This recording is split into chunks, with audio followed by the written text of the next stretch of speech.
G'day everyone, Sean here, aka Ganked FPV.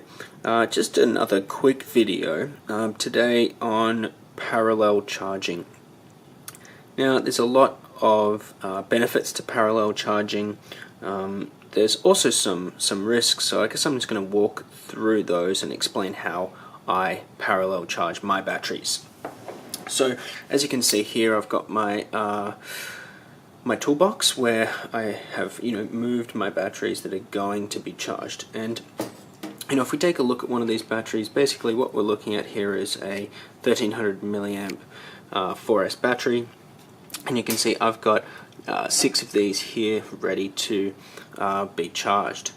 Now when parallel charging, the way that this sort of works is that we're basically taking one or more batteries and we're putting them together, and by putting them together we're turning this into one 4S 2600 milliamp battery. And so obviously we can continue to add more batteries to that sequence, that parallel sequence, and that is going to continue to grow the number of milliamps in that one battery.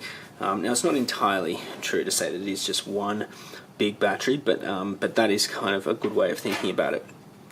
Now the thing to understand here is like how your charger is going to handle this. So this particular charger is 50 watt. It's capable of 6 amps. But it's never going to really reach the 6 amps when charging 4S. So what we're looking to do here is we're actually going to be increasing this to its maximum.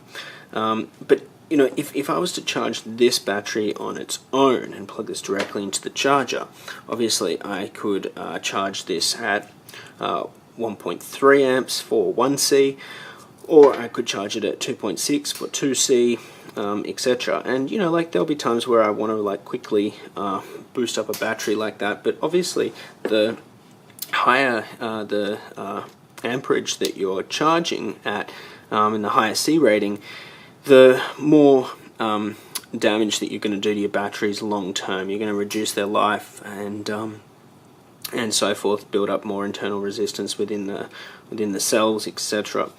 So one of the other benefits of parallel charging is that we're going to actually, because we're going to be stacking more batteries together, that's going to divide the amperage amongst those cells and reduce the C number and reduce, I guess, the amount that's going in. So let's just say we were let's just say this is reaching about 4 amps when I'm charging, say, 4 of them. Then that's going to be much less than 1C. So that's going to be good for the pack. Now the first thing that I do when I'm parallel charging is I do have a separate battery meter, but I tend to just use this one. So I'm going to put this charger onto the battery meter checker, and I'm going to come in here and I'm going to check that this is check the actual voltage in here. So this is 14.9 volts. Now it's really important when parallel charging that you don't plug in a whole lot of different different batteries that have different voltages, because what happens is when we actually connect these up in parallel, the voltage, because they become one battery, the voltage actually moves between the batteries. And if there's a great difference between the voltages of 2 batteries, then that's really going to have an impact when that current moves through, and it could be moving through too quickly. So this is 15.13.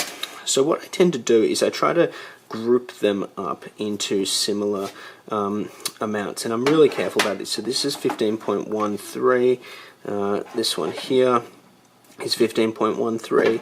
You can see I sort of checked that these were at storage recently, so 15.2. And what we'd want to do is probably not, for a 4S battery, probably not go any more than sort of 0.4 volts out of difference. So there's 0.13 again. So I've got 4 here. What I'm going to do is we're going to charge these 4. Now I can only do 4 at a time because of the actual limitation of my actual charger here. So I'm going to get down here and start plugging these in. Now, it's always also good to plug in the actual XT60 first.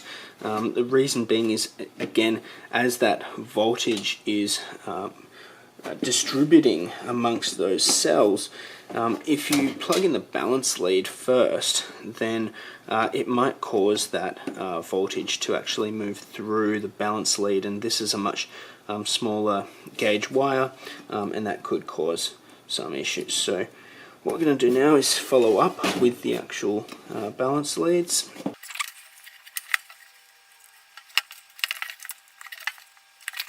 So now that I've got all 4 of my batteries connected here, now I'm going to basically just go back to the lipo battery balance charge setting, set this up to my max amps, just so that I can charge as quickly as possible across these 4 packs, and hit start.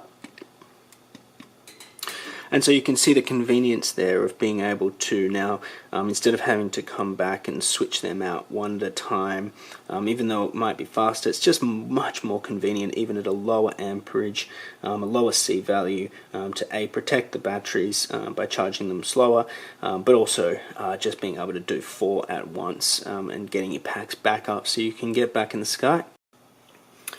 Also, just note that it's definitely a good idea to only do this with similar packs. So by that, you can't, it's actually, it's going to cause you a massive problem if you try to parallel charge a 3S and a 4S battery together. But even having the milliamp hour levels the same, and even having the same packs, is going to be a much safer option. The reason being is that all of those cells are manufactured differently. They all have different resistance, they have different chemistry sometimes.